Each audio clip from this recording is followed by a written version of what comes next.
A path in life that leads to being able to say God's name. And you got to realize God's been the same for eternity. They've had the same language for eternity and the same name for eternity. And if you go before this reality existed, their name existed, their language existed, their words existed, their writings existed, you know what I mean? And then even if you have any, before this reality existed, if you got any spiritual characters in there that are existing, go before them too.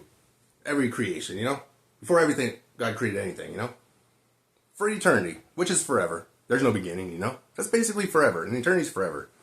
And this eternal element of consciousness, existed forever as the element of consciousness, They had the same name back then. The words existed back then, Their name existed before human words.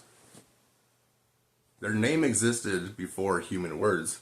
So you can't say their name with their words, You got to understand that to be able to say their name. And to say the name of an element of eternal consciousness that existed forever, existed forever, basically, with a name, you say it with your consciousness.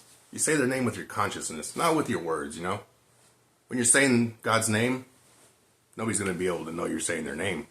Because you're using your consciousness to say their name. It's just one of those things. But if you can understand that, you'll be able to say God's name.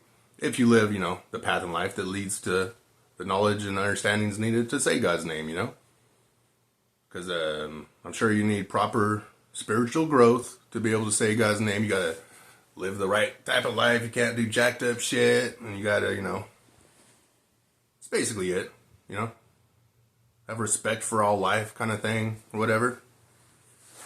But, yeah, it's a path in life. You basically gain all the understandings that God placed in their creation, including your mind, God created your mind. And in their creation, they put conscious understandings because that's their language, You gain all these conscious understandings. Once you gain all of the available conscious understandings on this planet, that God created, basically nature, the stars, the sky, everything else too. Once you gain all these understandings, you'll be able to answer the question of, does God exist? Who are you, God? Stuff like that. Basically, all the questions you ask about God, you got to answer them. To be able to have the conscious thought of who they are, within your consciousness. Basically, you got to know who they are before you can say their name. So it is a path in life. It took me 42 years, But,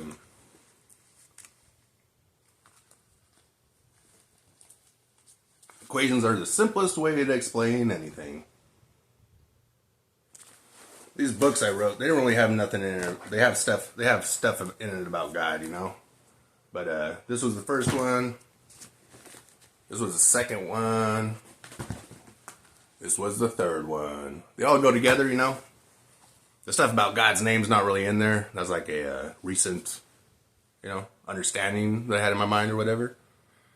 But, I think being able to say God's name, it's one of the most important spiritual aspects of life, What's more powerful than that? I can't think of any other word more powerful than that. It just sucks I can't use my words to say God's name. I got to use my consciousness and nobody can hear me when I say God's name. But it's cool, It's very peaceful. It's a very peaceful thing. When you say God's name, it's like a spiritual growth spurt when you first do it, And then you just realize things, You got a better understanding of reality and all that. And that you'll be able to say God's name when you die. If you're able to do anything when you die, if you exist still, you'll be able to say their name. It's pretty dope.